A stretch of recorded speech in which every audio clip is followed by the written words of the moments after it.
Greetings, salutations, and other big words. My name's Ethan. My handle is Wrangler. Welcome to Frequency Studios. It's not the weekly Wing It, but it is a Wing It promo stream. And here with us, Bonsart from Radio Retro Future. How you doing? Very good, sir. Very busy. And we're in the middle of a Kickstarter right now. Yeah. So what's happening on the Kickstarter right now is that we reached 60 backers, which means I said that would unlock a contest, and that contest is now up with prizes. So we'll see how many people will respond to that. So I'm looking forward to that. Yeah, and speaking of your Kickstarter, the link to this, I think I have in the description below, but just in case, I'm going to drop in the chat now. And potentially some of the Wing It crew, the panelists might be dropping in at some point and have a few questions. It all depends on scheduling. This was kind of like midweek, midday here on the stateside. So yeah, what is about 6 p.m. for you right now? 6 p.m. Yeah, that's right. And then 2 hours, I have my own stream with some familiar names and some new ones. Yeah, so you have quite the world built up. 2 books already. I mean, two novels. You have some other smaller books along with that.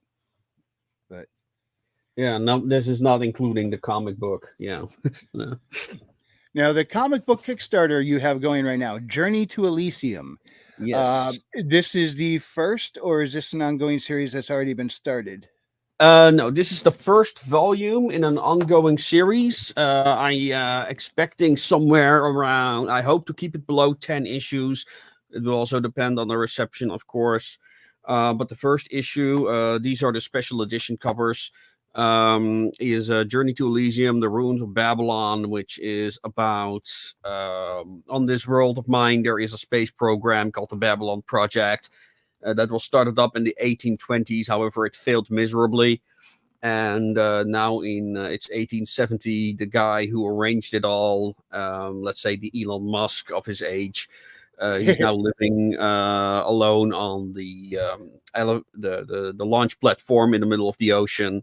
And he is getting a visit by a member of the Association of Ishtar who has certain demands, so to speak. And basically, the whole the climax is this conversation between the chairman of the Association of Ishtar and Ghulam Ali, who, of course, is not all that happy that they want to take his rocket away. Yeah, I would imagine not. What? I actually made a video about his lore. It's coming out in 2 parts. The first part is already live, and I received the final art for it today. Yeah, and the art is made is amazing, and that's gonna go up for the backers. So I hope to have that done by tomorrow, and the public people will have a spoiler. And finally, after the Kickstarter is done, I'll put up part 2. It's a new series of alternate history videos essentially, and it explains how this guy from India got the idea to develop a man's rocket to go to Elysium, which is this strange object floating in the orbit of the moon, or at least so they think. They're not sure. And yeah, the whole that's what the comic is going to be about a crew going inside the rocket to Elysium and discovering what is up there. For those who've already read Bound for the Sticks, already kind of know what is up there. Lord Otter already made a review of this, and it's kind of like a prologue, but you can just read it without a problem, as what's up in Elysium is already well established to most people. Nice. So the year you said was 18 something, right? Yeah, 1870. That is where Journey of Elysium starts in 1871, if I'm from the top of my head. Yes. Earth year 1871? Yes. Or is this, because I know I believe a good chunk of your stories take place outside of a regular timeline or universe or something. Yeah, it's alternate history. What happened is that somewhere around the start of the French Revolution, Elysium appeared at the sky. And around that same period, all these portals called rifts started opening up all around the world. Many of these worlds are primitive worlds, some don't even have human life on them, but a lot of them do have futuristic civilizations. So what happens in this world is that all these futuristic technologies start floating in to the world. And what I do with the main story timeline is that they start like reverse engineering all these technologies. It's not going super fast, but for example, motorized vehicles are already well established. Currently, I'm working on a video. It's a general video on steampunk warfare. However, I'm again using this scenario to kind of like explore how they would develop the first tank in this timeline, um, and how they got to the idea. Because the annoying thing is like what I love about the tanks from the interbellum period is they like all these crazy ideas. You're probably familiar with the Tsar tank from Russia, the one with the massive wheels. Uh, Okay, yep. yeah, and yeah, so they also had like multi-turreted designs, like one with 3 turrets, then one with 2 turrets. All these things failed, miserable. Um, but yeah, in this world they already have a general concept of what tanks will look like once they mature. So they'll skip all those experimental phases, so to speak. So that's kind of a shame, because it would not really make sense for them to develop such weapons. Hmm. Yeah, a friend of mine, he loves watching World War II video essays and documentaries. And one of the things I think it's on YouTube, he loves watching like Nazi super weapons, and some of these tanks Mhm. and stuff that were concept but not built were Yeah. so huge. It was like it was just like on What one were they hand, thinking? Yeah. it's to look at it, it's at the same time horrifying yet laughable. It's like Yeah. that Yeah. thing's giant and can obliterate me. That thing can't move, you know. Yeah. Or cross bridges or be carried on trains. Yeah. I mean, the King Tiger is well. Okay, I was thinking of including the story of the King Tiger 2, or the Tiger 2, also known as the King Tiger, and how that machine was an absolute failure of a machine. I mean, then there was the mouse, of course, another weird ass idea. Yeah, but yeah, I wanted to get into it, but yeah, I skipped it. I even had like this whole essay, well, not essay, but this whole part about American tank destroyers, and how on paper they look fine, but once on the battlefield, it was like, what the hell are you gonna do with these things? Like, they're tanks, but made of paper, you know? Um, just amazing. Paper, huh? Well, I mean, again, this is one of those ideas that work well on paper. Like, you have Oh, this gotcha. light, fast vehicle that can snipe enemy tanks, but then you realize, oh, Germans are hiding in hedges. They're hiding in cities. Suddenly, What this you're gonna great do? thing became a glass cannon. Yeah, exactly. So, it was like, well, I mean, there were like some situations where it worked, but most of the time it was like, what are we gonna do with these things? They were also open top, so you're not gonna drive into cities with them because open tops. Throw a grenade up there from the third Yeah, floor and you're done. So yeah. It's real simple it's real easy to get an idea and go, hey, this looks like it would work really well, and then you put it in reality and you realize how many flaws you actually had. yeah, But that's what so I testing kind is for, you know. yeah, so I'm kind of like introduced that in the steampunk warfare video, which is an armored car. Um, what was it? No, it was a GVD vehicle, which was one of the first French produced cars, and I basically steampunked that a little bit, where it's like, oh, first they just have a simple car with a machine gun on top, and that worked well against Chinese insurgents for a while, but then the Chinese started sniping the crew and took the cars for themselves, and So you want something more up armored, but then all the benefits of that light vehicle are gone, and you're still left with what essentially is an armored taxi. So that's when they came up with the idea. Okay, well, instead of a fast vehicle, let's go for a slow vehicle that can race to the right to the rice fields on tracks. Thus, they came up with the tank essentially. Yeah, there's but since we first spoken, and then I go to my friend's house, he's watching those kinds of movies and documentaries and stuff. I started thinking, wow, Bonsart must not be able to look at old concept vehicles that never came to be without going, I could turn that into something. Because your world, the world your world is set up, is the past concept that were never able to come to be. A lot of them look like Well, they just many fit so did. perfectly in your kind of setting.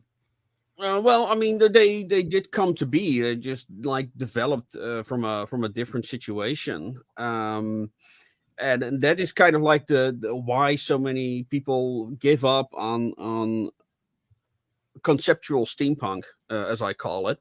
Which in which case you actually try to like find an origin story for the steampunk technology on your world, that actually makes that's grounded. Let's keep it that way. Yeah.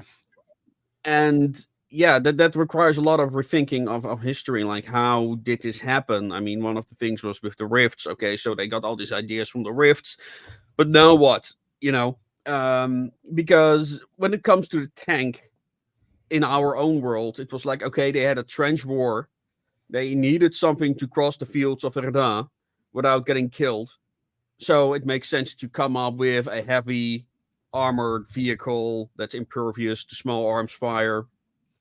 So and then you have like the whole process that, okay, it's extremely long, so it can cross trenches without a problem. But in this case, you have to come up with the whole scenario yourself. And trench warfare is not a thing. It's still pretty much, well, not muskets, but still that type of line infantry concentrated fire exercises. And then you have to sell generals on an idea of an extremely heavily armored vehicle, which is very slow, breaks very easily. It cannot keep up with the troops when they're on long marches. It cannot keep up with your cavalry. It's kind of a hard sell, you know. Yeah. It's like this thing would be great if we had a teleporter. Yeah, exactly, So that's why first of all, I love the Renault FT17. It's one of the first successful French tanks deployed in the First World War as well. Far more successful than the famous Mark 1 till 4 that everyone knows. And it became the predecessor of all modern tanks because it actually had a rotating turret. And it also has this cool hatch in front that kind of like folds open like some futuristic robot, what you see in the sci-fi films as well. So it looks futuristic in some ways. It's amazing. Yeah. And yeah, that was a simple two-person tank. It had a driver and it had a gunner, and that's it. And they used it for everything. They would park it in the middle of no man's land, put some wires on it, and you had like a field armored field post, stuff like that. They did some amazing things with that thing. Yeah. Yeah. Now these portals that were opening up, were these like alternate realms within their own world, or were these completely other realities? They were, in theory, they're all alternate timelines. There are some exceptions.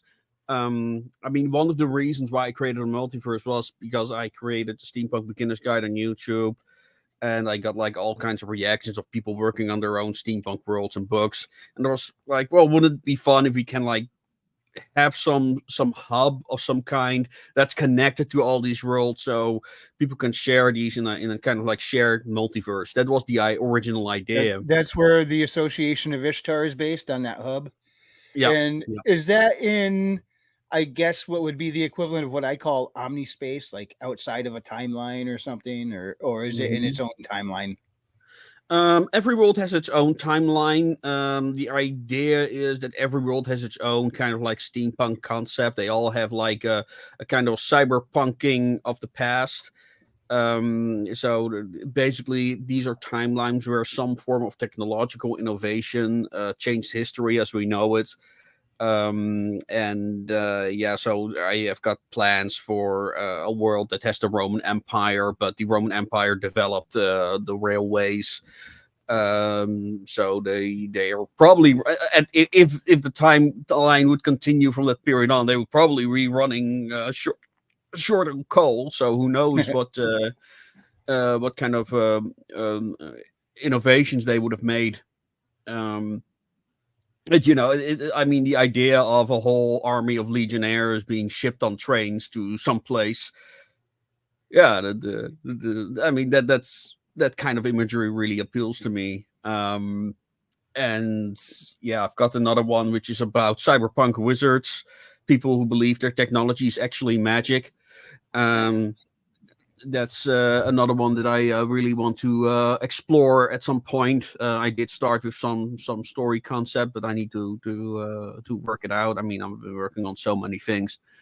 But yeah, it's that's the fun thing, It's like, okay, like what kind of what if scenario can we come up with a new world? And I still hope to introduce other writers to the series and have them come up with such concepts, and we'll see where it goes. Especially when we start working seriously on the RPG that we started on, but it's kind of like the game developer is very busy at the moment, so. Yeah. Sounds like you started multiverse for a very similar reason I incorporated multiverse into my writing. The whole purpose of that was so if I meet other people who have characters, I'm like, and we're like, hey, we like each other's characters. I have a mechanism in place for them to play together. Mm-hmm. Mm-hmm. Yeah. I'm not a character focused writer. I'm a concept focused writer. And well, the idea is that the worlds do not really interact with one another. Atlas is really the exception, and the only thing they can like take over from other worlds are ideas of because of how the universe works. Huh. Yeah, it does get a little complicated whenever you try and do a multiverse thing, though. When you're trying to get into you got to establish rules and then make sure no matter which way you go, you don't accidentally contradict them. Mm-hmm. Especially if you start messing with time. Yeah, I have no time travel in my setting. Never been a big fan of it. There's like what? One series that I thought what did it very well, or at least original enough, which was what was it called? Steins Gate. I know people. Not familiar. It's an anime. I think it's also a light novel. And it's basically about a guy who discovers a means to send messages back in time. However, they come across all these problems because he can only, for example, send a message to one Nokia telephone to another. However, then they want to send a message to, what is it, the 1980s, I think, and they don't have Nokia telephones. So they need to like find a pager to send that message. And it also has that it also suggests that time kind of has a sentience of some sort, and basically time starts to torture him, where he tries someone he cares for dies, and no matter how many times he tries to save her, she dies every time a different way. That is an interesting concept, though, with time being sentient. Well, yeah, it's not really explained why it happens, but it suggests that there are knots in time that cannot be overcome. And so when a certain event happens, that event is just rigged, as it were, and nothing you can do can stop it from happening. So and that's kind of like what he hits, and basically he watches the same person he cares for die like 80 times or something every time again. Yeah, I even though I have a little bit of time travel in my own stuff, I kind of like try not to lean into it too much because it could also be, it could get messy, and it could also become too much of a crutch. So well, I mean, another thing with problems with introducing stuff like that, once you establish it's a thing, and and then this is often the criticism in films, like, oh, you've got this wonderful technology. Gee, how unfortunate you didn't have it in that situation and that situation and that Yeah, situation. So it's yeah. It's not something they could just go and do on a whim for the most part, mhm, and really they don't. I don't know if you call it time travel. They go outside their timeline, and if they re-enter it in the past, they just form a new branch. When they go back home, nothing's changed. But when they're outside the timelines in the universes, I call that omnispace, where it's just like a constant present. You can't, yeah, it has a past, but you can't go back to it. You can't time travel to the future. In mhm, omnispace, there's no alternate. And I have it set up like stars cluster together into galaxies. So I have multiversal clusters, and each mhm. cluster could have a different physics system. So that Yeah. way, and the whole point of that was if I wanted to collaborate with another and have a reason in canon why they could meet, that was the Mhm. mechanic. Yeah. And they don't Okay. do a whole lot of hopping. It's just there and established to be there mostly for that reason. Mhm. Well, we'll see what happens when people actually start submitting stuff. Well, what I'm kind of hoping to do for now is that when, like, again, I'm focused on concepts, not on characters. Mm-hmm. That people kind of come up with historical ideas that, oh, well, I've got this local history I'm really interested in, or this one topic, like, I don't know, Texas Rangers. So you come up with like where the Rangers are in, let's say, the 1820s, and then like how they develop into a science fiction concept or end up in science fiction situations. Hmm. Um, so that's kind of how I want to approach things, and that's how I'm approaching the alternate history videos right now. Yeah. So how you must have I'm trying to think, you must every time you have it where a portal opens somewhere, you must like have a whole logbook of every portal to every world that's been opened in canon or something. How does that get difficult to keep track of sometimes, or I don't bother with it. Like how I work is that I create a short story, and it specifies like this is where the gate is. However, all this stuff happens like very separate from one another. It's kind of mm-hmm. like worrying about where every volcano on the world is. Yeah, Um, so it's for me, it's not a problem. Except if I want to write a larger story where this particular gate is relevant, and otherwise it's just a matter of looking up at the short story and then stating where the rift is. Like maybe when we have like a dozen writers or so working at the same time on things, maybe then it becomes a necessity. But until then, I'm like, yeah, you're I've got probably gonna enough to do than to have worry to about. designate someone to watch over all the continuity. Yeah, right now I'm more worried about the consistency in themes Mm-hmm. and how people approach it, because when people submit ideas, they often do so from a character perspective, and that's just not how you can do these type of stories, because everything revolves around the character. So when anyone wants to interact with it, it's not about any grand idea. There's nothing to play with. It's all about like this one character, and that is what often goes wrong. I mean, that's the mistake that Star Trek basically gone wrong, where in particular in Discovery, where it's all about one character, and how he becomes a time traveler and whatever, and there's nothing left for you to really toy with, so to speak. And Yeah, once you develop the character too much, it's like, well, the whole growth I had planned for this character is done, and I still got all this more to go with the story. Now the character's going to get boring. Crap. mhm. Well, for instance, like when I try to organize, but my stories is about grounded characters ending up in fantastical situations. So it needs to be, the focus needs to be on the fantastical situations, and then you can like put any character in there and see. Well, this is how one character solved the problem. This is how another character solves the problem.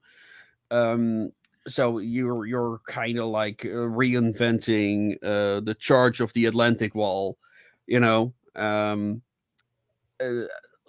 think the what is that movie called again by the Western star? Letters to Hiroshima and Flags of Our Fathers, which is both about the same situation but told from different perspectives, and thus you get two very different types of world building, Gotcha. and that's what's so interesting about it. And also, it means that we're talking how people are talking about world building is wrong, because every character basically has their own set of world building rules. Because for me, world building is about how do characters interact with the world around them.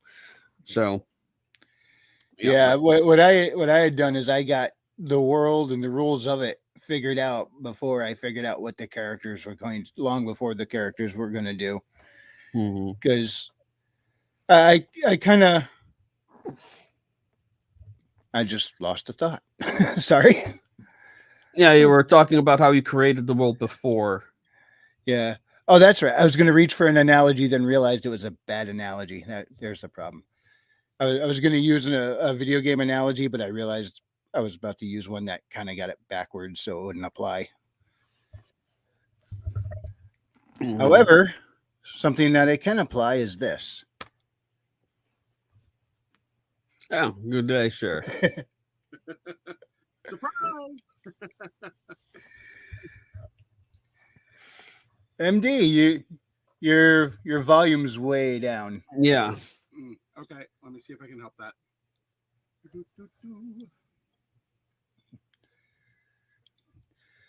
So, Journey to Elysium, does that take place before or after the two novels, or maybe in between? It takes place before both novels. Yes.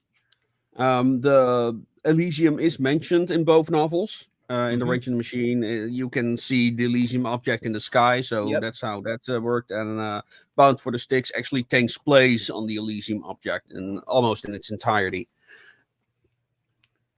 Yeah. So how many? Now you got a whole series for Journey to Elysium planned, right? Yes. Do you know about approximately how many altogether, well, I try to keep it on beneath 10 volumes. This is, like I said, volume 1. The Kickstarter is to help us fund the second volume. We've got 4 alternate covers. See how people like it. So this is the A variant, and this is the current most popular one, the C variant, which is inspired by the Victorian penny dreadfuls. Kind of like the precursor of the pulp magazines, and then finally the B variant, which is inspired by the artist's name eludes me for a moment, but the Storm comic books, which was a science fiction series that I read as a kid. Those are prints of the book. I'm noticing these are the special editions. They're more magazine size than comic book size. These are so these are the special editions. Now I have to say this is the typical size in Europe for comic books, for bande dessinée in particular. That I didn't realize. So when you buy a comic book in Europe, it will usually be this format, A4. I don't have the basic version handy. That one is about a quarter smaller than this one. Also has less content. This it one, makes sense for them to be that size, though, because if a printing company does magazines and comics, they got the same size to work with. They're probably a lot simpler, more efficient. Well, yeah. So, but yeah, I'm not familiar. Like the American comics are indeed way smaller, but like in Europe, all this is almost all this size. And what makes a special edition special? It has a lot more lore. It has more concept artwork in there, and also has like the background of the airborne dragoons with some unique art. So yeah. Was that an amphibious vehicle on that page there? That is. It looked like the boat with skis. That's a Nimrod, and a Nimrod is a particular, very unique technology that the association, and in this case also the airborne dragoons, use. And also the power source is not disclosed in this book yet. So I like a little that might. like that. Yeah, so that might become. I think it's actually censored. Let me see if I done that properly in this test image. But yeah, it says here that it is. It's redacted. I don't know if you can read it. Yeah, you can read it. So yeah, it says that it is redacted there, and yeah, that's a story for another day. I really like that agent's handbook, though. That was really neat. Just going through like all his notes, what this is, what that is. These ones. The Yeah. anthologies. Yeah, I'm very happy with this concept. I should work on a new one. But like these are the stories that inspired both novels.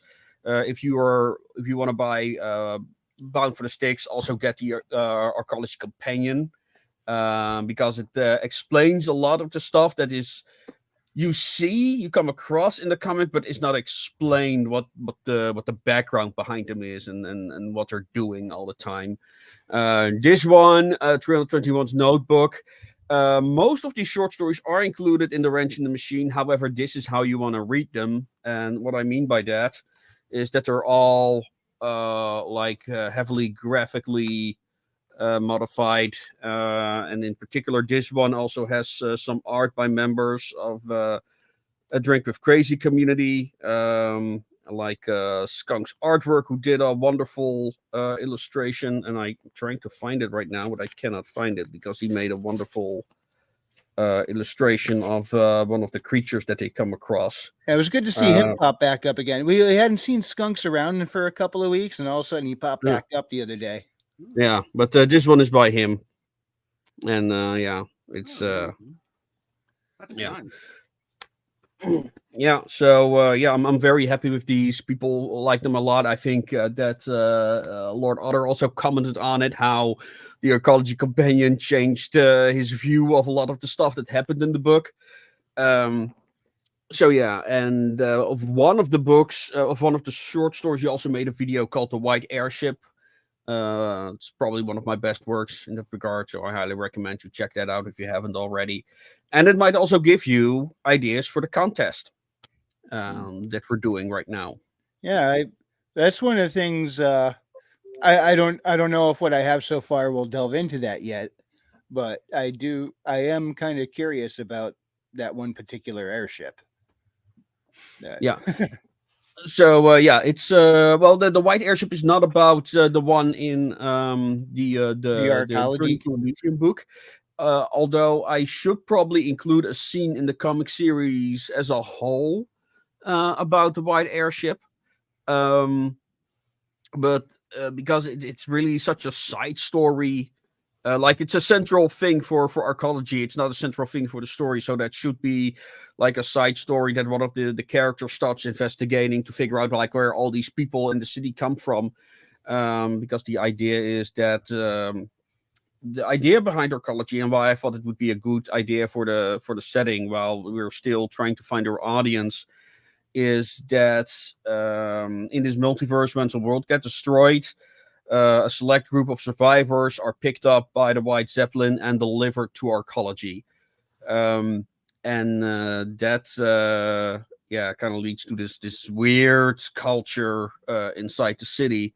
And of course, the associates of Ishtar are completely new to this place, would like to figure that out. So it will probably be a side story like that. Or maybe if maybe I make it like a one shot or like a spin-off comic, like one shot thing, depending on how popular or how much money we're gonna make with future Kickstarters and stuff. So we'll see. Yeah, but hey, for all of you out there who love to go spelunking for lore in the world, those companion booklets, those going to be right up your alley. I have one of them, and it's got some neat info in there. So it really puts a little more meat on the bones of the story, so to speak. Yeah, that's the idea. Yeah, and again, like how my work is, I start with a small idea, and once you've got that idea figured out, it starts to snowball. And oh look, oh wow, Another backer. We've got a new backer. Thank you very much, person. Yeah, it's very, but I think that's quite a donation because it's hard to see because mine is all in euros. But no, that was quite a. Let me see what it was. Now I'm very curious. This is move on. Okay. Oh, we've got 2 ones. Oh, we lost one. It would seem. Oh yeah. Yeah. Yeah, well, but we're in the. It was a small one apparently, but no, great, awesome, thank you. Oh, the complete digital collection. Thank you, sir. Yeah, awesome. Yeah, I have your physical copies of the 2 novels right here, but I got the digitals so I could just take them with me in the Kindle. I like to leave physical copies at home where they're not going to get lost or damaged. Hmm. And Yeah. but it did take me a little bit to figure out how when I got the digital copies, it took me a bit to figure out how to load them in the Kindle because it works a little different, but I finally got those in there. Yeah, I may need to tinker with that a little bit because I share my books through BookFunnel, and it allows me to share it in multiple formats. Me too. PDF being the simplest, and then there is EPUB. I can make those through the Kindle Creator tool. That seems to be the best way to do it. But yeah, there tend to be some compatibility issues there, regardless. It Yeah, took me I some wish. tinkering, but I did get it to work. Yeah, So they're yeah. in there now. I'm With not mine, sure what I did, but it worked. with mine, generally, I stick with just EPUBs on BookFunnel. Though I'm going to hopefully be looking into getting audiobooks out there too. So since it Yeah. just it's that function. I will admit my ignorance. I never heard of BookFunnel until I tried to download your ebooks. So up till then, everything I got was just off of KDP. It's one of those Mhm. behind the scenes kind of sites that if you're in the trade, you'll know about and you'll use it. But generally Yeah. speaking, the public doesn't know or care until, oh, I'm getting it through this site. Surprise. Yeah. It's like reviews. I'm on readsy.com and I get book reviews, a couple of book reviews out of there that then I'll put into my Amazon and my Smashwords accounts, which then get shared through all the other distribution channels I have. So Smashwords, I'll tell you, is a great little extra thing to make sure you get really wide distribution. And then for my print distribution, I use Ingram Spark to get myself over in Europe and Asia and whatnot and Australia. So Yeah, distribution is something I really have to learn a lot more about. And then marketing overall. It's one of the reasons that I'm launching. I have a Kickstarter version of Nwin during the final week, but I'm not using my actual ISBN number for it yet. So I can just get them printed on Amazon and then archive them.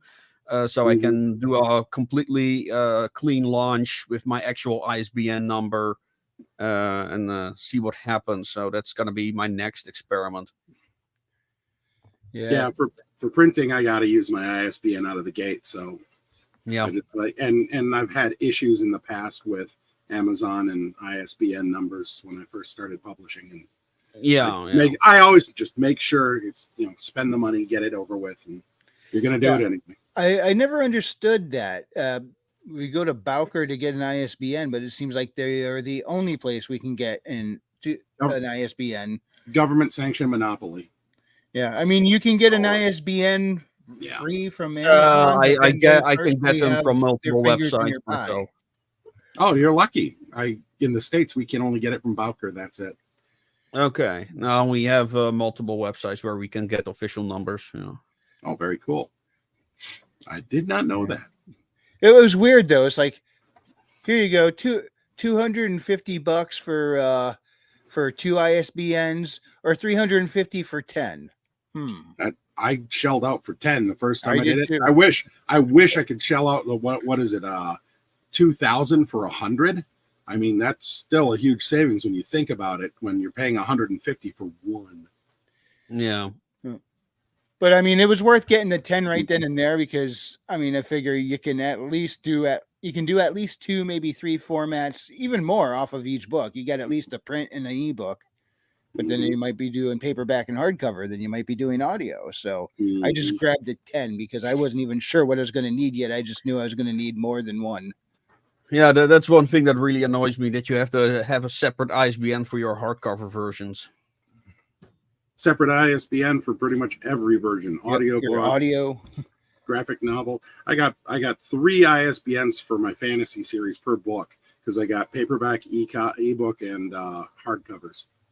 Yeah. But that's good. You have multiple options for ISBNs where you are, Bonsart. Yeah. I think what was Boker is the one place I think in Australia too, or it was at the time I looked it up. But Australia got it like half the price we had to pay here, which was weird. It's because they don't have to have competition in the States. They got a sanction on it, so they're going to do what they're going to do with the price. Yeah, well, I looked at it, I was like, I'll buy them now before the prices go up. Again. Yeah, so I got an interesting question regarding the contest. If an Art Deco border would be enough, like, for the contest, like, no, not really. I'm expecting a bit more than that. Kind of want to have the content in between that border. I love that side shot map there. That thing is just. That's one of the wallpapers that we put out. Yeah, I might actually include, because I'm putting out a separate wallpaper with the new late ticket of Enwin. Then you can, for that late ticket, you get the ebook, the border, and an Enwin themed wallpaper.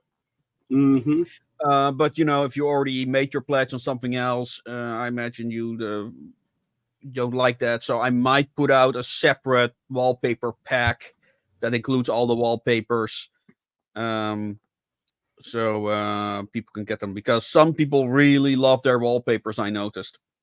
You talk down about your marketing and whatnot, but I'll tell you just amaze me with all the stuff you're doing and getting out there. I just absolutely love this kind of stuff. Oh, thank you. Yeah, I was thinking like I could also include like late night posters, but I mean, yeah, I'm sure people would love it, but I think I'm gonna save that for the next one. I might already be undercutting myself by offering Enwin with this one, because if I do an Enwin separate one, people might be less interested in that, but we'll see. Just remember that tracks a different audience, and it's a separate revenue stream. That's nothing to sneeze at. So that's one of the things I'm learning going to vend at shows in one night, that people sometimes they want one part, but they don't want the whole thing, or so I show up, I have my science fiction books, I have my fantasy books, I ask them what they're more interested in, but the marketing of different little things, I mean, that's one of the things that Bambo insisted on when we go to them, is that we fill out our booth with more. So she made a whole lot of, we have medieval board games in there, and cloth bags. We have other things she sews, she makes soaps, but so we filled out the thing with all sorts of different merchandise, because these little trickles, they all really matter and everything. Yeah. No, I have something to share real quick. We've got something else. I got this board today, and it has our patches, and it has our postcards, and we've got a new patch over here. This is the association patch. I'm really happy with that. So so they're all available as add-ons. So knock yourself out. Did you do those as Velcro patches, or are they iron-on? This one is iron on, but these are limited. I've only got a few of those left. That's why they're more expensive, and the rest is all sew on. Oh, okay. Because I know they make operator or tactical badges like that you can do with Velcro. I mean, I have my messenger bag here has a nice Velcro patch on the front that a lot of people put badges on. So I just wondered on that, because I know a few people that'd be like, "Oh, I'm snapping that kind of stuff up." Yeah, well, it's also my kind of audience, and a lot of them are steampunks who don't like Velcro overall. So yeah, Understood. and I mean it's all that extra cost that goes with that. And I mean, the margins I make on the patches right now is like probably should have asked an additional euro on those, but yeah, that's more like just putting it out there in the world to let it sink into people's subconscious. Yeah, it is true, but it's like because now I'm like, oh, I have to sell so many to make up the cost for the entire order. It's kind of thing. But I already like it that a lot of people are already showing interest in Enwin, and we've got quite. I think we already have like 6 orders for the Association of Ishtar patches, so I cannot complain. Nice. And you go ahead. No. Finish your thought first. Yeah, I wanted to finish that. For those who like 3D printing or tabletop gaming, we've got these wonderful bookends. Those yeah, you painted that one though, right? Yeah, I did not finish painting this one, so I still need to finish it. But yeah, we've got 4 different ones. We sell them per pair as STL files, and then you can print them at any size that you want. That's the same goes for these 2 ladies. So these can be printed as tabletop miniatures. And we've very got cool. 4 of those as well. I think they're €5 a pair. Is that Ingrid in the left hand? This is Igraine, yes. I so want to do that with some of my books. That is awesome. You're ahead of the curve by a year on me, man. This is just awesome. Picking up all sorts of tips just watching you. By the way, this is one of the merch things that we kind of do is that we take our book covers, remove all the typography off of it, so people can actually get those. And if they buy an ebook at the fair, we'll autograph the back and give them the download code that way. Yeah, I need to look into that because you can do that through BookFunnel, right?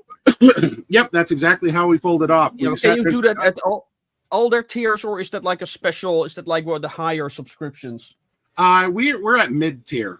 We took mid tier, so we're trying to figure out how to get set up for the audiobooks and things like that too. But yeah, that's what we do, and so they get the postcard with a download code, and they got that. I just had a woman we went to Vikings Con in Maryland this last 2 weeks now. And she came in, her husband's deployed, and she's like, oh my God, these books are exactly what he'd be looking for. And but he's at sea right now. I said, well, we got you covered. And I pulled those out, and she boom, boom, boom, bought them. And when he comes home, he'll have the autographed cards, but he was able to download them to his Kindle on his ship, where I think he was doing a West Pass tour somewhere around the Philippines or something like that. I don't remember, but I knew it was out in the Pacific, and he was able to get all 3 of my books right that way.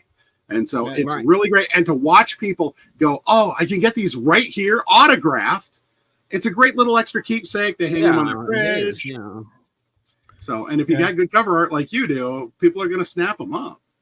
Yeah. For example, mentioning the postcards. Bonsart sent me a nice little postcard. Yeah. We have a postcard set as well. Yeah. Awesome. We did fridge magnets as well, because the one thing I noticed is that well, my wife and I, we kind of collect magnets as well, but those are sweet pieces of art. I like that. Yeah, from the book cover. But who's the artist that did those? That is Valentine's Journey, but it's one of those artists that is ghosting me right now. So okay, I understand. It happens a lot. That one is Star Ranger. He's just too busy with his own work, but I am still in contact with him. He has his own amazing comic in the works. Jim Beckman from Brazil. Haven't heard from him in a long time, unfortunately, but he also has made some amazing anime-inspired works. That one is by Johan Alexander. He's doing the comic as well, and that one is those are the bookends. I might include those when I ship them. So that was a great Iron Age of Nights with you two, by the way, last week. Oh, yeah. By the way, you put just a little bit of snow into this one. It could look like a Christmas postcard. Yeah. Cthulhu-esque Christmas. I saw the Love Holmesian. I saw the Love Holmesian tagline. And I was like, okay, that's just slick right there. Yeah, well, I did not come up with that. It was actually readers who came up with that. Oh, Because even though it's not really, I mean, I call it cosmic mystery, because it's more of a mystery series than a horror series. Although definitely in the arcology campaign, there's definitely horror in there. Especially the white airship is probably one of the more Lovecraftian things in there at the moment. But I'm trying to work on more Lovecraftian stuff, but most of them just become like variations of historical cults. Because that's just how I'm wired. I'm not very on the fantastical. That's also one of the reasons that I hope some other writers would like to participate their 2 cents and add something a bit more fantastical out there as well. But yeah, you're also when you're writing speculative fiction as I do, you're always walking a fine line between grounded and fantasy. So that's I mean, that also is what makes it interesting, and it taught me a lot about how speculative fiction works overall, and how it works and how it's different from, let's say, typical fantasy, especially when it comes to the speculative steampunk and the fantastical steampunk side, which I will explore in my upcoming video on steampunk warfare. Yeah, steampunk warfare, huh? Yeah. Before we get into steampunk warfare, though, do you want to address that art contest a little more in detail? Okay, I can do that. So it's very much an experiment. Again, it's because we reached 60 backers before today. Thank you all the people who shared my stuff. Thank you very much. So these are some examples of what I'm talking about when I say the reason. Let's start with the reason why it's Art Nouveau. So I make on my channel Radio Retro Future a lot of stuff about steampunk, but I also made videos on 2 particular art styles that are very relevant to steampunk, which is Art Deco and Art Nouveau. Not the same thing. No, not at all. I am not familiar with either of those terms, so if you would enlighten me. The good thing is for you on this page, if you scroll down, I have linked 2 videos, each explaining their design philosophies. That is arcology. Oh, I see. I need to make some changes there. If you scroll down further, yes, those 2 videos. The one is about Art Deco and arts and crafts, and the other one is about Art Nouveau. And those are currently my 2 most popular videos on my channel that people still watch every day. So yeah, I was like, okay, so I just dropped the link to this page in the chat. Yes. Okay. Thank you. I absolutely adore Art Nouveau. I mean, Alphonse Mucha is one of my favorite all-time artists. So, and I remember. I remember the first time I got introduced to that was Coca-Cola ads from 1900. I knew a restaurant that decorated their walls with them, and they're absolutely gorgeous. But yeah, totally different than Art Deco. Yeah. And I also absolutely love Art Nouveau, and it really suits arcology very well. So that's the examples on top that you could see. And I did a poll on my channel, like, what would you want a art contest to be about? And people chose Art Nouveau and Art Deco. Then I combined it with, okay, what do I have in that regard, which is kind of simple, that people don't need to read the entire series for. Well, there you go. This is the side view of the city, so it's a multi-tiered city. And it has no set identity because all these people come from different timelines and different histories, so they have no point of reference for one each other's architecture. And for those people who have played or seen Sunken City, flawed game it might be, there are some real gems. Some real inspiration for arcology in there. We could build a Metroidvania out of that city. Yeah, you could. Well, not necessarily outside the like, city, but why would I want definitely to? out of the rest of the sim, because arcology is just a one tiny part of that entire structure. Because that thing is the size of a small planet. So yeah. That's the outer skin that we see there in the upper right corner, isn't it? So I'm sitting there. I was trying to realize. Oh yeah, I didn't notice that. Yeah, that's yeah. So above that is the Great Machine, as they call it, and that thing kind of like determines the seasons, for lack of a better word. But yeah, like the ones it has kind of like some. Now it doesn't have a 24-hour cycle. I think the day cycle is 26 hours. 36. Sorry. 36.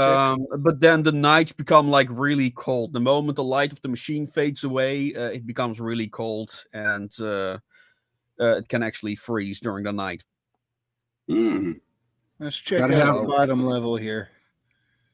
Yeah. Interesting. So yeah, I would like I like how it looks like a mishmash, yet still remains like a consistent flow through the whole thing. Yeah. Yeah. The building styles are really neat. It's the idea, like I drew a lot of, like, when I try to imagine the buildings, I considered like Rome, most particular, like the insulas. And so they've got like shops on the ground floors of those big buildings, and then like small rooms where one or two scavs or kibs sleep. Because basically the rooms are just places to sleep and store stuff. Like people basically live out in the street, in the saloons and that types of establishments. It's a George Carlin stand-up routine called "A Place for My Stuff." Just set my mind. I don't know if you're familiar. I know what you definitely mean, got that Italian stylization there in this tower. There's a certain aspect that reminds me of description of the London Bridge on a book titled Ex Libris. It's a 15th century murder mystery sort of thriller, spy thriller. It's really kind of cool. But that some of these buildings remind me of what used to be on London Bridge before the Great Fire of London. So I love that vibe. But then, of course, with the added steam power aesthetic added in. So I absolutely love it. I'm a big believer in mashup. Yeah, it's mostly Art Nouveau inspired, as like it's really all improvised stuff. And on the ground floor there is another version of this wallpaper that actually has the background of the ground floor of the bazaar, and the bottom level, where most of the activity is. And there we've got Miss Style from the Bound for the Sticks. The girl on the left, that's Igraine before she ended up on Atlas. And there you see the kind of like Art Deco wizard mixture that I was going for. That is one of my first drawings of her. I'm not a great artist, but that was the concept that I made of her. Is that my computer screen doing that, or does she have two different color eyes? She has two different color eyes, yes. Like her left eye is a cybernetic one. I didn't even notice that. Good eye. Bad pun not intended. Yeah, no pun intended. Yeah, it kind of helps that I actually have it full screen on mine, blowing all the way up. I wouldn't have noticed otherwise. But that's why Strixie, that's her arcology avatar, so to speak, has an eye patch, because she loses her eye during the events of the Wrench in the Machine. And she goes to arcology to get it back, so to speak. Because although most people in this world are basically from Bronze Age civilizations, some of them are from extremely advanced civilizations. Not that they can do much because they don't have the resources, but they do get some interesting finds from time to time in the husk of Elysium. Tim Allen says, "Raise the mead horn and hoist the axes. All hail the Iron Age." That's like the hardiest greetings you can see in the chat right there. If you're gonna go all the way, right? Yeah. Orang Marverillian said that looks awesome. Ultimate Kahuna popped in real quick. Unfortunately, he's at work, so he couldn't join. We'll hold down the fort Resident for you. One is. I think that's Resident me. One looks familiar. Yeah, that's me. I talk with people in the chat. They deserve a little loving. A.S. Bruner popped in earlier, said greetings along with Nikolai Powell, and R.C. Scott popped in real quick. With a Kahuna-esque woo a la emoji. Yeah, his woos can be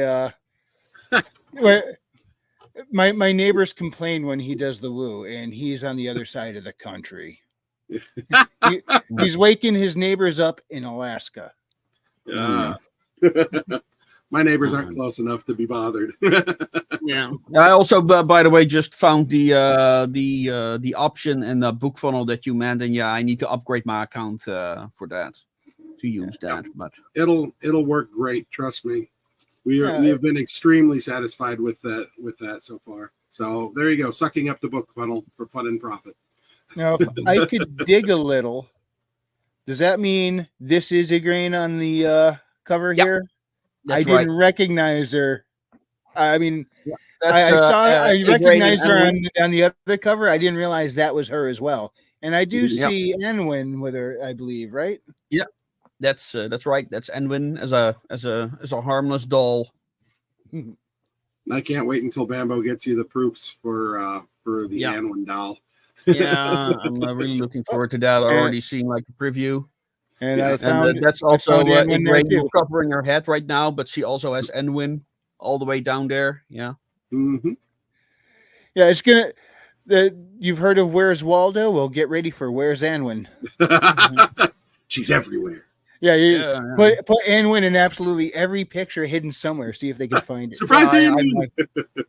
I might have to now. Yeah. And then after that, I want to get all of Anwin's stats and see how she'll handle going up against Chucky. Make little Anwin or kawaii Anwins that are going around the Art Deco border doing stuff, sort of like illuminated text. Well, that's an idea for the people who want to participate in the art contest.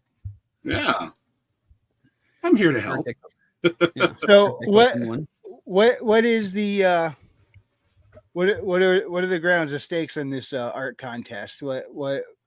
The first place gets the full paperback collection, and the second, and depending on the amount of people participating, the second and third will get the complete digital collection. Nice. Makes me kind of wish I didn't stop drawing when I was younger. No, I thought I had a little bit of artistic talent, just needed some training. Turns out I'm better at the writing than the drawing. So, if I focused too much on drawing, I couldn't be able to do what I'm doing right now. So, exactly. And Tim Allen. And again, I'm very happy with Johan. Anwin up against Annabelle. We like Anwin. Ooh. We don't want her. We don't want Annabelle. Well, Anwin has a taser, so. And a lot of technical know-how. But are you familiar with Annabelle, Bonsart? I am familiar with Annabelle. I have not seen the films. Yeah, I actually met the people, Ed and Lorraine Warren. I did not go near that doll. I don't know how true the stories are, but I wasn't looking to find out. Dolls don't do much to scare me, with the exception of the clown doll from Poltergeist. That's even worse. That one did me in.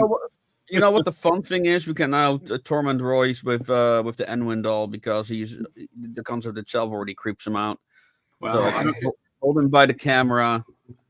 Well, I think that's more the case of if his daughters get their hand, or wife. Yeah, if Rose gets her hands on it, what'll happen?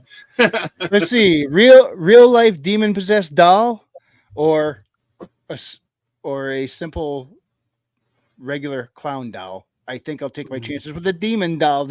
I hate clowns that much. One time we inherited from one of our family members an oil painting of a clown. And I looked at this thing. I'm like, no, why is this in our house? No. Can't sleep. And I'm like, I'm about to hang it up across the hall from a painting of Vigo from Ghostbusters 2 just to keep this thing in check. Vigo, the Carpathian. He is Vigo. I tell you, that movie it wasn't the greatest, but Peter McNichol just acted the crap out of that role. Yeah. He was great. Why am I doing things with glue? He owned it. Yep. It's just I wish the script would have been stronger for that movie. I'm a Ghostbuster fan, and I deny the existence of 2016. So, but yeah, I love the style of Elysium there. It's a great look, sort of the crossover between Art Nouveau and Art Deco. I went Deco Punk for my science fiction series, so it's a Deco Punk meets Cyberpunk meets Biopunk meets Nanopunk, all squished together in a big meaty ball of goodness. And for Steam Power, though, I said if I'm going to write fantasy, which I ended up doing, Akinowazi Saga has steam powered Vikings, so I went. That sounds dangerous. Paddle wheel longboats. Just picture that and go, wait, what? But I said, one of the rules when I did that for Akinowazi Saga is that the steam has to be hard science. The only thing that really irritates me about steampunk is that the magic steam. The steampunk aesthetic. Don't confuse the genre with the aesthetic. Yes, exactly. And I mean, when I saw the videos the trailers for Wild Wild West, for instance, and the giant walking spider that was steam powered, I'm like, although it looks cool, my brain said, so how are the gyroscopes working? Where are the computers? That's what killed that for me. But on the other hand, Steam Boy, lots of fun, except for, the steam ball about yay big powering that gigantic colossus. I was like, you want to know I want to love it more. It's so cool looking. You want to know how I rectified that whole spider thing in Wild Wild West in my own head? Oh. I just went, you know what? Screw it. It's a movie. I'll chalk it up to PFM and then watch the battle. that was how I was able to enjoy it, because I started to get hung up on Steam is great and all, but how is he integrating it into his nerves and all that stuff? And I was like, how can he just develop something like that, and why are combustion engines beyond him? Yeah, that is what I want to know. Yeah, I want to see the size of that boiler. I want to know. We got cyberpunk. How many different punks are there? There's cyberpunk, diesel punk, around 20. Yeah. What's the least advanced punk out there? There's actually stone punk, which is caveman based. And I basically say, you're just joking. That's not really a punk. I was going to joke horse-drawn carriage punk, but probably stone punk goes back even further. So, and that's an actual thing. Yeah, there is out there. I've seen a few. You go to tvtropes.org and you can find about every sort of punk that's out there.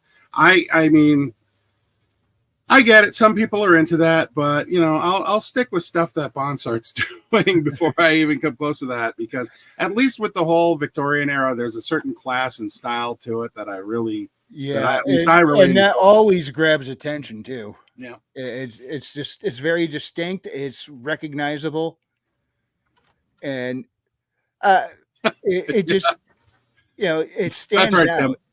Yep, that's right, Tim. They have less time to work at the oars, and unfortunately, they're down in the boiler room shoveling peat or throwing wood in there, because they don't use coal either. I went with peat and wood as their major sources of power.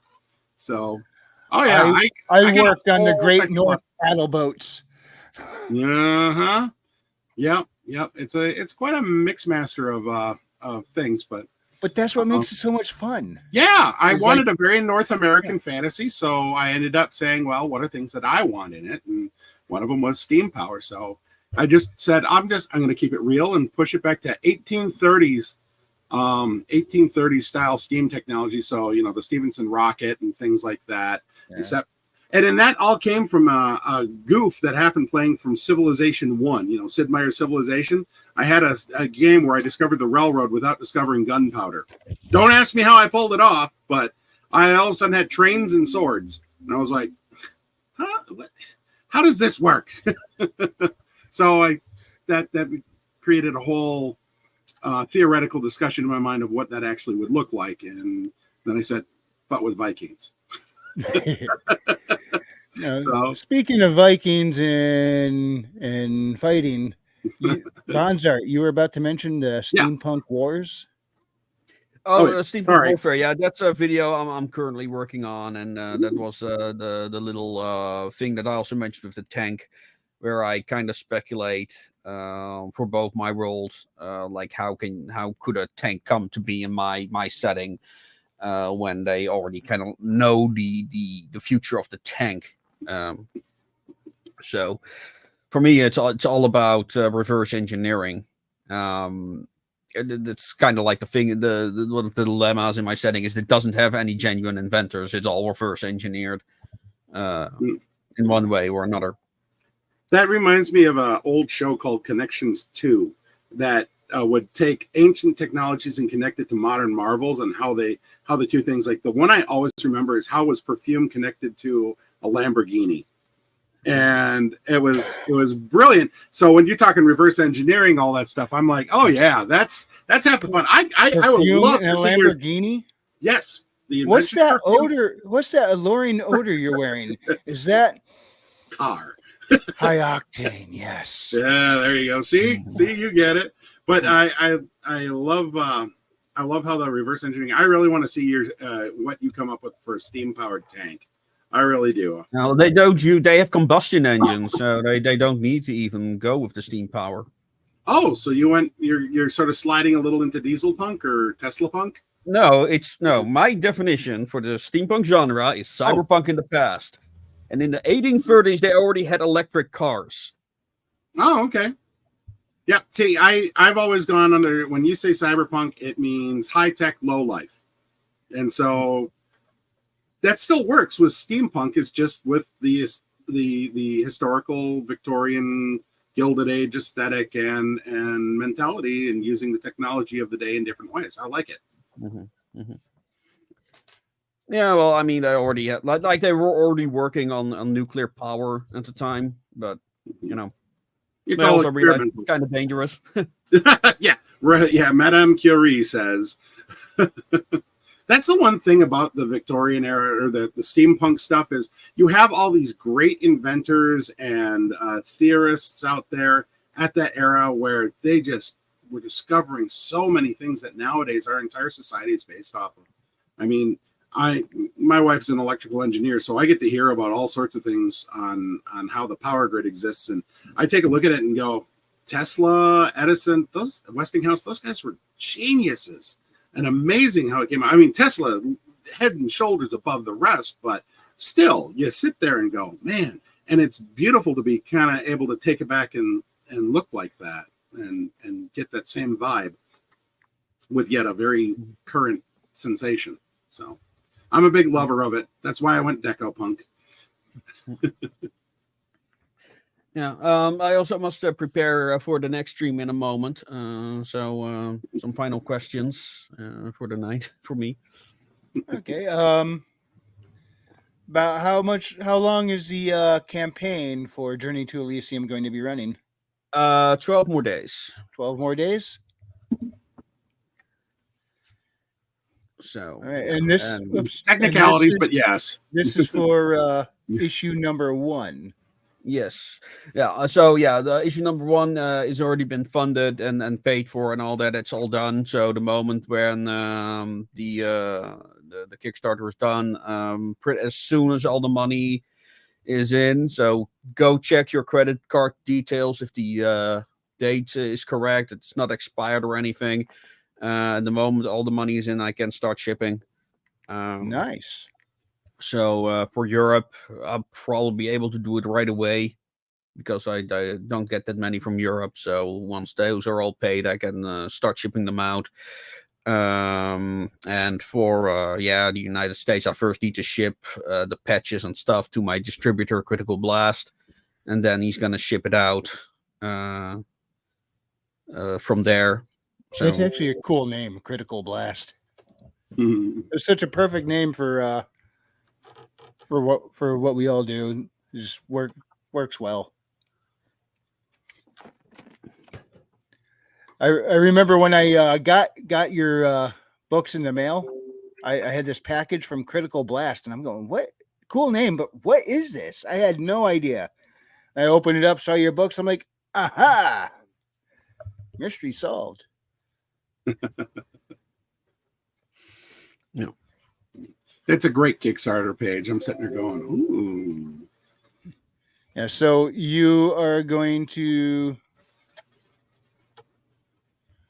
be starting another stream here in a few minutes. The other guest is already messaging me. So I'm gonna take. Well, a 20-minute I'm dropping break. the link. I'm dropping the link to your YouTube channel in the chat. Okay, thanks. Yeah, and then I'll have Mr. Bonsart here, and then also gonna have a certain Mr. Trotter, who's also doing a Kickstarter at the moment. Nice. A cosmic steampunk horror, and that's gonna be the next hour or so. Awesome. Busy day, because I'm also finishing up the new video. That is for the backers alone.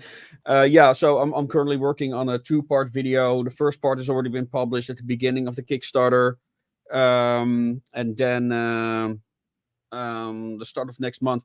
Yeah, I mean, you've got after the Kickstarter is done, you've got 2 more months. Otherwise, you can PM me if that's a problem. So it will be available for purchase even after the campaign closes? Yeah. I mean, if you are quick enough, I might be able to ship another order to the United States. But you got to be quick, or you got to be specific, or maybe we can arrange something. But communication, we call that, and yeah. But the video. So I put out the first part is already out of the 2-part video. It's about it's about the history of India and how that led to the development of the first manned space rocket. And the second part is going to be the part about the rocket program itself and Ghulam Ali, and how the situation happened that starts in the comic. So that's going to be a complete alternate history there, and that's going to be for backers until the campaign is done. Now, one other question is kind of more of a side thing, but you've obviously put a lot of thought into the lore and the punkness of your world and everything. I was wondering, does your world contain anything more on? It's very much in the sci-fi realm. Does it have anything that is more fantasy-based mixing with it, or is it straight up sci-fi? Well, not yet. Like, I try to keep things grounded as much as possible, because one of the things that I'm afraid is power creep. And the thing is, the idea is that they're fighting all these aliens and super advanced civilizations. And if I'm going to give all the characters like Tesla cannons and all that nonsense, what's left? Right. Oh my God, they're aliens and they have the same weapons we do. Yeah, now it's just 2 people fighting. Welcome to Marvel. This is exactly their problem. Yeah. They jumped the shark too early. Yeah. That's the thing. You can only save the universe one time before everybody goes, well, okay, now what? Yeah. You got nothing left after that, because going back to just saving the city, okay, what about saving the universe? That was actually one Highline book I actually appreciated called Glory Road, which sort of dealt with and they lived happily ever after, and the hero was like, I'm bored. Yeah, you know how I'm compensating for that after I had one story with like worldwide stakes. The next story, I need to pull it back a bit so it doesn't get out stupid. The next story is simply a missing persons case. The problem is whether or not the audience lets you pull back. Yeah. That's the other thing. But it depends on tone, how the characters are, their personalities. You know, this setting, does it allow for that? In some cases, it's like you get mythical figures. You kind of always have to keep going bigger and better. But when you have a more grounded character, she could be in stakes where it's like the world will take a different direction based on what I do here, and the next one it could be a more personal story. It does. If you keep going, save the world now, save the universe, save the multiverse, save the cosmos. It's just like, okay, now we're just getting dumb. Yeah. And as you said, welcome to Marvel. Well, as my final statement then, and to answer your question, what I've done basically in the Wrench in the Machine is that it started like kind of like a Midsummer Murders-esque story where Inspector has a murder to solve, and then it just goes into kind of like this very extreme cyberpunk-esque situation where he's fighting like kind of like transhumanist cult. That's something that I intentionally did, where it goes from very mundane to extremely out of this world. And then like that's also the kind of like the approach that I take to the alternate history stuff as well. But yeah, I start small and mundane, and then I'll see where it ends up. And I always found it a lot more satisfying than having heroes like all these superpowers and unique stuff, but having like a super weapon like for the final battle type of deal. But a super weapon? No, I have not written a story like that already, but I really love that in things like Power Rangers, where the Power Rangers then get the power of the Green Dragon, and we have a super weapon here. We have one right here on the channel. No, the cats, that's our doomsday device. Okay. No, the super weapon is simply Jewish space lasers. She's given us such a gift with that clip. It's the funniest, most cartoonish thing I've ever seen a politician say.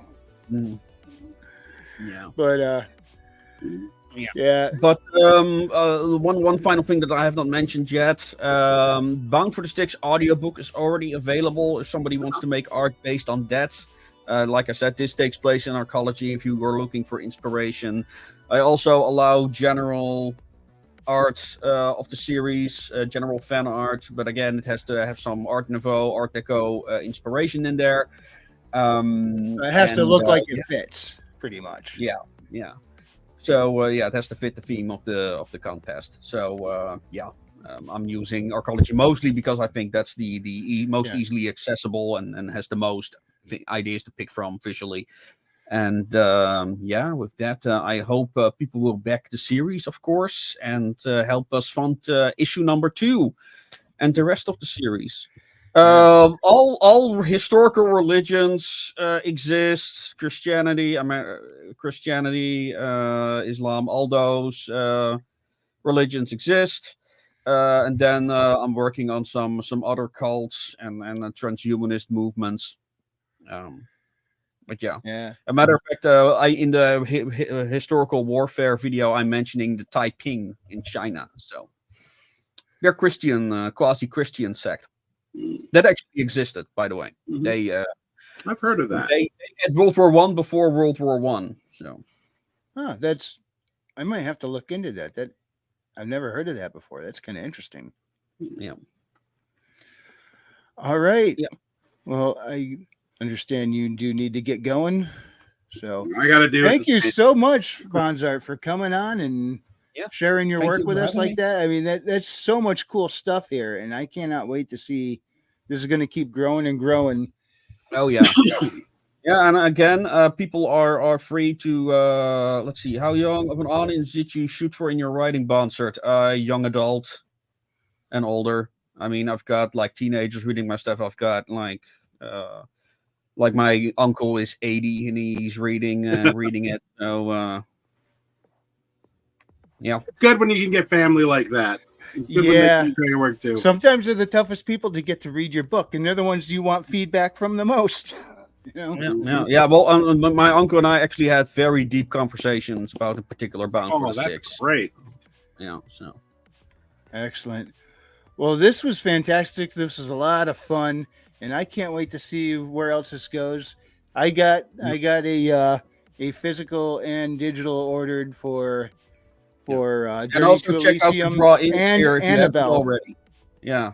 And the you can Annabelle also- book. That Oh. And when, yes. and when, Yes. sorry, Anwin. I can't believe I did that. I'm sorry, Bonsart. They are not the No same. problem. He's- No he's problem. not Also, you being- can get yourself included as a character or a character that you like or whatever. We've got a draw-ins here as well. Very cool. That's awesome. So links are in the description. I also put them in the chat. You got the art contest, the main site, and the campaign going on right now. Bonsart, thank you so much. I wish you all the best and hope to have you back again sometime soon. Yeah, sure. Mhm. Whenever, man. Like Awesome. deals, guys. Like deals. If you enjoyed this presentation, hit the like, and if you didn't, I appreciate you stopping by. We'll And see you next remember, time. we'll be streaming in God another half bless. an hour.